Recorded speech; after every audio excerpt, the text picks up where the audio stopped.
Oke teman-teman semua, balik lagi sama gue Denis SLL. Kali ini gue bakal bahas saham nih teman-teman, bakal analisa saham SIMP.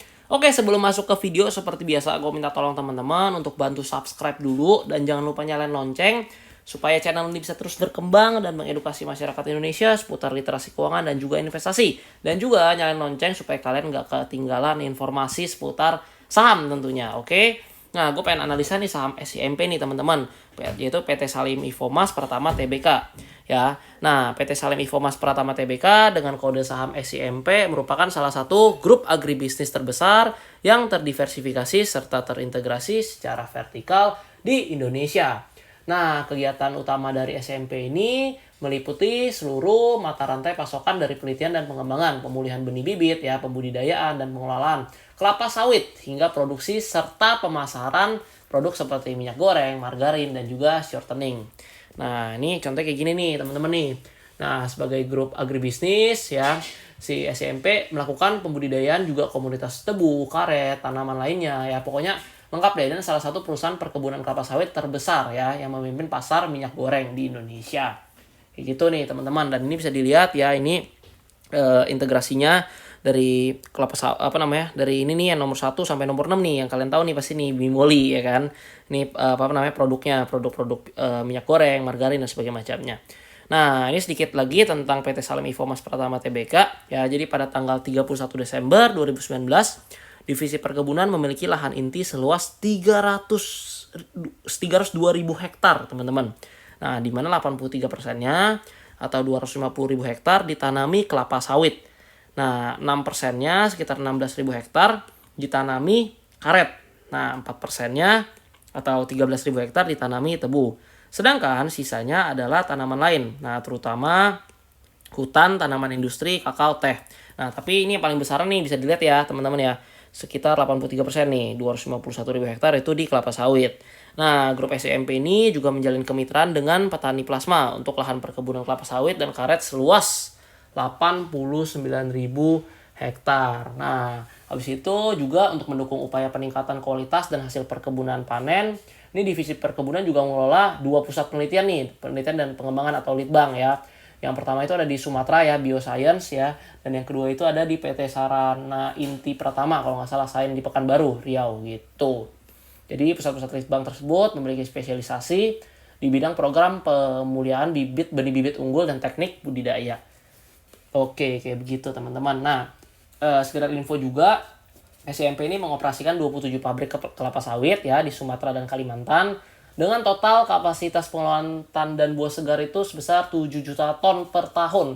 Itu per tanggal 31 Desember 2019 ya. 3 lini produksi karet lembaran, 2 pabrik pengelolaan dan penyulingan gula, 1 pabrik kakao ya, dan 1 pabrik teh. Oke, juga 4 lini produk karet remah.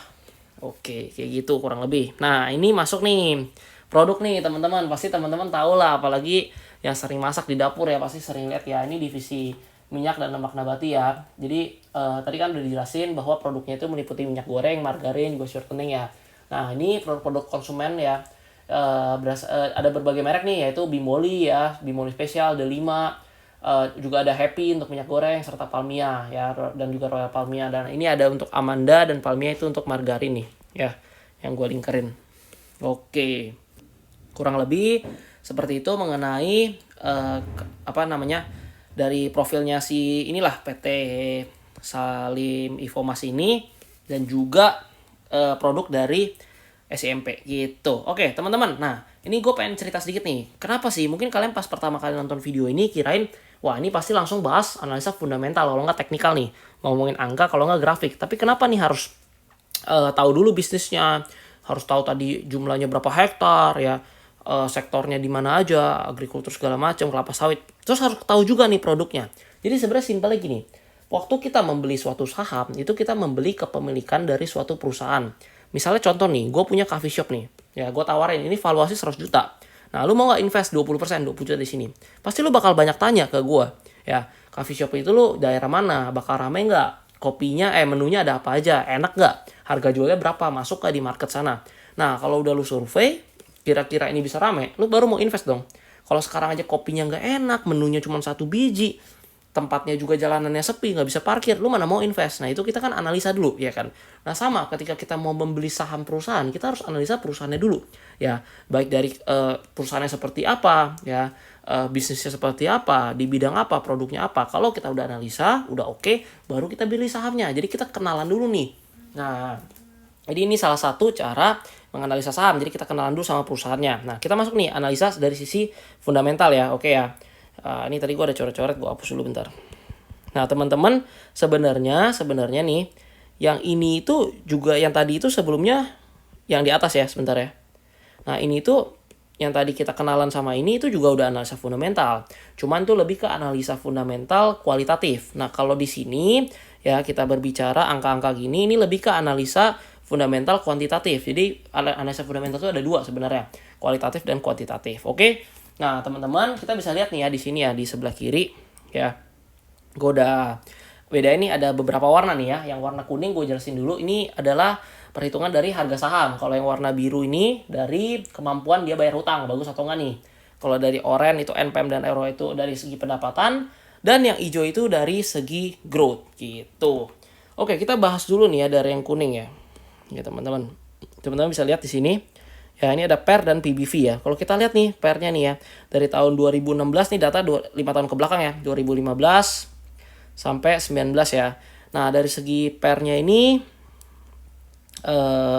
dia masih oke ya. Dari sektor sejenis masih di bawah 15 ya. Masih oke. Ya dan juga kalau misalnya kita lihat dari PBV ya ini masih di bawah 1 ya. Jadi masih oke banget ya, masih under value kalau kita lihat dari PBV-nya. Tapi sekali lagi disclaimer dulu, kalau misalnya kita mau bilang under value kan kita harus cari intrinsic value-nya dulu. Ya cuma ini maksudnya under value dari segi PBV. Biasanya kan di bawah kalau di bawah 1 ya under value kayak gitu. Ya ini mengenai PER dan PBV, oke. Dari segi harga saham ya, SMP under value bisa lihat dari PBV yang kecil dan juga PER di bawah 15. Oke, sekarang kita masuk ke yang warna biru nih ya. Tentang liquidity rate ya. Ini adalah liquidity rate, DER itu debt equity ratio, DAR itu adalah debt to asset ratio. Nah, kita bisa lihat ya ini dari kemampuan dia bayar hutang nih, teman-teman. Ya, teman-teman bisa lihat ya di sini liquidity rate itu masih rata-rata 1 lah ya, 0,94. Ini 0,94, 0,125, 1 cuman nih di 0,77 nih yang di tahun 2019. Jadi agak rendah sebenarnya ya. Jadi dari segi kita lihat dulu sebentar ya DER-nya. Ini untuk debt to equity rasionya dan juga debt to asset rasionya. Ya ini dari segi kemampuan bayar hutang SMP masih terbilang layak ya, dengan DER hampir mendekati 1 dan liquidity rate tapi ini kurang stabil liquidity rate-nya, oke. Ya jadi DER ini kalau masih di bawah 1 ya masih oke lah gitu. Nah, habis itu kita bakal masuk nih ke yang ketiga nih, yang warna oranye nih, yaitu NPM. NPM itu adalah net profit margin. Ya, kalau ROE itu adalah return on equity ya. Nah, ini dari segi pendapatan. Oh ya, teman-teman balik ke sini sebentar ya. Ini tadi ini kan ada nih yang PER-nya sama yang tahun 2018 sama 2019 kan minus nih. Kenapa kok bisa minus? Teman-teman bisa lihat di atas ini nih. Ya. Yang ada minus ini. Nah, ini itu adalah laba bersih, teman-teman. Ya, jadi PER itu juga bergantung terhadap laba bersih. Makanya kalau laba bersihnya minus, dia juga minus. Ya, sama dengan ROE dan net profit margin nih, teman-teman bisa lihat. Ketika laba bersihnya minus ya otomatis NPM dan ROE-nya juga itu juga minus kayak gitu. Itu ya kenapa tadi PER-nya dan juga NPM ROE-nya itu minus kayak gitu. Oke, kita lanjut ya teman-teman ya. Hilangin dulu. Oke. Kita lanjut ya, dari segi NPM dan ROE kita bisa lihat ya, segi pendapatan SIMP memiliki ROE dan NPM yang lumayan kecil ya. Bahkan ini merugi nih 2 tahun terakhir nih ya. 2 tahun terakhir merugi dan angka NPM ROE juga lumayan kecil. Oke, itu dari segi pendapatan. Dan kita masuk nih yang paling bawah nih, yang warna hijau itu dari segi growth ya. Di sini ada PEG ya, ada AG itu asset growth dan SG itu adalah sales growth. Oke, kita bisa lihat nih ya dari sebentar nih ya, 0,19, 0,75, 0,3 dan minus 0,04. Oke, ya dari habis itu dari segi aset growth-nya ini masih ada ya 3%, 3%, 4% ya. Ini masih oke. Nah, kita bisa lihat di sini sebentar. Oke, dari segi growth SMP juga mengalami penurunan nih 2 tahun terakhir nih ya. Ini menarik nih teman-teman nih ya. Ini kan ada sales nih yang menurun nih 10% sama 4%. Ya itu jelas gara-gara karena sales growth-nya menurun ya, otomatis itu jadi berpengaruh terhadap laba bersih ya. Karena ini turunnya juga lumayan besar ya, 10% ya. Jadi ini berpengaruh terhadap laba bersih perusahaan SIMP gitu. Nah, kalau misalnya dari segi growth-nya SIMP mengalami penurunan 2 tahun terakhir ya. Tapi perlu dicatat nih teman-teman ya. Ya, PEG-nya ini dari PEG-nya si perusahaan SIMP ini ya. Ini masih oke banget, masih kecil dan masih dibilang under value, oke? Kayak gitu sih kurang lebih. Nah, teman-teman, cuma ada yang perlu diperhatikan ya, ada yang menarik nih ya. Nah, jadi SIMP ini memiliki prospek yang dibilang bagus nih teman-teman, karena kelapa sawit sangat dibutuhkan ke depannya, mulai dari operasi bensin B30 menggunakan kelapa sawit ya. Nah, secara kuantitatif ya SIMP terbilang kurang mencetak profit nih teman-teman ya, dari segi profitnya nih ya masih kurang oke ya. Tapi tenang aja nih, gue bakal jelasin ya kenapa bisa kayak begini ya, karena ini nih teman-teman ada poin yang penting di sini sebenarnya nih. Oke ya, kok jadi ke bawah, bentar. Oke, nih masuk sini. Sorry, bentar. Nah ini, oke teman-teman bisa lihat ini bentar ya. SIMP terbilang kurang mencetak profit ya, karena kebanyakan laba yang dicetak dialirkan kembali untuk capital expenditure atau perkembangan ya. Jadi ini teman-teman bisa lihat nih ya. Teman-teman bisa lihat di sini. Ini ada capital expenditure nih dari 2015 sampai 2019 ya. Sini. Nah itu jumlahnya besar teman-teman, 2,4 triliun, 1,5 triliun ya, 1,4 triliun, 1,7 triliun, bahkan 1,95 triliun. Nah ini yang menyebabkan ya teman-teman, si laba bersihnya SIMP ini jadi mengecil gitu, karena capital expenditure-nya besar. Nah kebanyakan dari capital expenditure digunakan untuk ekspansi perkebunan yang menyebabkan kecilnya angka laba bersih. Jadi harusnya laba bersih itu besar, tapi karena capital expenditure-nya menjadi kecil gitu loh. Nah capital expenditure nih dia kan jadi mau ekspansi terus ya teman-teman ya, jadi cari lahan lagi, pengembangan ya, habis itu nanam pohon lagi, baik kelapa sawit, karet dan sebagainya macamnya. Nah hal ini yang membuat gua tuh menarik nih sama saham ini, karena ketika mereka melakukan perluasan ya, capital expenditure yang besar, melakukan perluasan ya, otomatis mereka kan menikmati hasilnya tuh di 3 tahun dan 4 tahun ke depan, gak mungkin sekarang gitu. Jadi bayangin ya, satu usaha tadinya misalnya kita ngomong satu ruko nih ya, dia ekspansi jadi 5 ruko. Apakah returnnya akan balik tahun depan? Enggak, belum tentu. Returnnya bakal balik itu mungkin 3-5 tahun ke depan.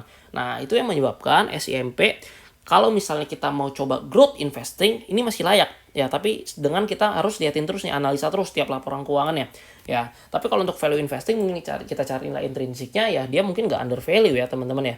Tapi kalau dari sisi ini ya, dari growth investing ini sangat menarik menurut gua kayak gitu, makanya gue bahas. Jadi nggak mungkin saham yang nggak menarik habis itu gue bahas, nggak mungkin, ngapain gitu kan. Justru karena ada sesuatu yang menarik makanya gue bahas nih saham. Sebenarnya waktu itu udah ada juga di live yang waktu itu bareng Rian. Ini yang analisnya nih Bro Rian nih sebenarnya nih. Cuma waktu itu kan di live itu kan kita ngomongin banyak banget ya, teman-teman juga susah carinya di tengah-tengah menit keberapa nggak tahu. Jadi gue bikin satu video yang proper khusus bahas si SIMP gitu sih, simpelnya teman-teman. Jadi harusnya teman-teman paham nih ya mengenai capital expenditure. Kalau nggak ngerti ntar tanya aja di bawah kolom komentar, oke? Nah ini teman-teman, oh ya, ini ada laporan keuangan kalau misalnya teman-teman mau akses ya, ada tahun 2019, 20 dan sebagainya macamnya, tiap kuartal ada. Kalau kalian mau cek, kalian bisa nih ke website ini www.simp.co.id, kalian bisa cek laporan keuangannya SIMP gitu, sekedar informasi aja sih. Nah oke, ini gue bakal bahas nih analisa dari sisi teknikalnya nih ya teman-teman ya. Sebenarnya ini udah ada nih di Instagram gue kemarin, tadi pagi deh gue udah posting sebenarnya, cuman nggak apa-apa lah karena udah bikin videonya nanggung, sekalian gue jelasin aja ya. Oke. Nah, ini saham SIMP ini ya teman-teman ya. Masih di area level resistennya nih teman-teman ya, di sekitar ini 446 ya. Tapi harus sedikit hati-hati karena dia sudah close di bawah MA50-nya. Ya, jadi kemungkinannya terjadi pembalikan tren ya, atau mungkin sideways sementara. Nah, ada beberapa level support yang bisa dijadikan entry position kalau teman-teman mau beli dengan metode buy on weakness ya. Yang pertama ada di area ini nih, area support yang ini ya, itu di 402 teman-teman, oke. Dan juga ada di area support berikutnya, yaitu di support kedua, yaitu yang ini nih, di 382, oke. Nah teman-teman, karena memang SIMP ini suka menjebol support trenanya dan koreksi cukup dalam, jadi cukup harus berhati-hati. Namun setelah itu biasanya dia berpeluang untuk naik kembali ya. Emang sahamnya agak kayak gitu ya. Ini bisa dilihat nih, tapi kalau dari pandemi kemarin nih uptrend ya, cukup ini dari angka berapa nih, sekitar 200-an ya. Ya, kalau beli di sini udah bagger lebih nih, udah untung 100% lebih. Nah, ini adalah dari sisi teknikalnya. Nah, teman-teman, tadi yang gue udah sampaikan yang mengenai capital expenditure di sini, mungkin ini banyak orang yang memandang sebelah mata saham SIMP ya. Padahal sebenarnya ada sesuatu yang menarik di sini, makanya gue bahas gitu. Tapi selalu ingat ya, teman-teman, mungkin bisa analisa kembali karena bisa aja analisa yang gue bikin itu salah atau nggak sesuai. Oke, kurang lebih sampai gitu aja. Gue mau disclaimer dulu nih, teman-teman, jangan keluar dulu dari video ini, oke? Nah, video ini ya, yang pertama, bukan ajakan untuk membeli saham ya. Jadi ini bukan ajakan ya. Ini tuh cuman video, hanyalah analisa semata gitu. Jadi gue cuma mau berbagi informasi, analisa ini. Jadi ini bukan pom-pom, bukan ajakan untuk membeli ya. Yang ketiga paling penting, do your own research. Jangan beli saham karena rekomendasi orang lain, karena gua. Ya, kalian punya alasan yang kuat, kalian analisa dulu baru kalian beli sahamnya. Kalau kalian belum bisa analisa, kalian belajar, oke? Yang keempat adalah cerdasan dalam berinvestasi ya. Kita investasi, ingat kita beli perusahaan ya. Kita bukan beli bukan beli sesuatu yang nggak jelas gitu. Ini kita beli saham itu kita beli kepemilikan dari perusahaan. Jadi pastiin perusahaan yang kita beli itu perusahaan yang emang bagus, oke, dan kita paham bisnisnya.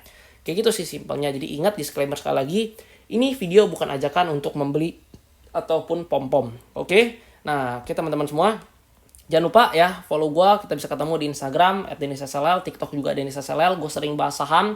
Kalau di Instagram carousel, kalau di TikTok itu berbentuk video biasanya. Oke, kalian juga bisa DM Instagram gue kalau ada pertanyaan, teman. Agak ramai sih, jadi gue nggak bisa balasin semuanya. Nah, ini YouTube gue dan Instagram. Kalian jangan lupa subscribe dulu ya, subscribe, like, dan jangan lupa nyalain lonceng. Oke, kalau kalian punya pertanyaan apapun, mau dibikinin video apapun, ada yang nggak jelas, kalian langsung komen aja di bawah di kolom komentar ya. Dari video ini diupload, gue bakal jawab sampai jam 12 malam semua komen. Pokoknya semua pasti gue bahas terakhir jam 12 malam. Jadi kalian komen aja, mau tanya apapun komen selagi gue bisa jawab, oke? Dan ini ada Telegram terakhir di bawah, SS Indonesia Profit. Ini komunitas saham ya. Udah ada 41.000 member, kalian tinggal join aja. Ini gratis, kalian bisa belajar di sana, bisa dapetin analisa gratis. Kalian bisa juga diskusi sama teman-teman yang lain. Udah. Kayak gitu aja. Thank you teman-teman semua. Sorry kalau ada salah kata-kata. Sorry kalau videonya kurang proper, nggak ada muka gue, karena gue kira biar cepet aja, biar kalian bisa dapetin analisanya. Jadi gue nggak pakai kamera. Oke. Thank you teman-teman semua. Semoga video ini bisa bermanfaat dan membantu kalian dalam menganalisa emiten. Sekali lagi, ini bukan video ajakan untuk membeli. Kalau kalian punya pertanyaan apapun, langsung komen di bawah. Jangan lupa like, comment, dan subscribe supaya channel ini bisa terus berkembang dan mengedukasi masyarakat Indonesia seputar literasi keuangan dan juga investasi. Oke teman-teman semua. Sampai jumpa, sampai bertemu di video selanjutnya, dan sukses selalu. Dadah!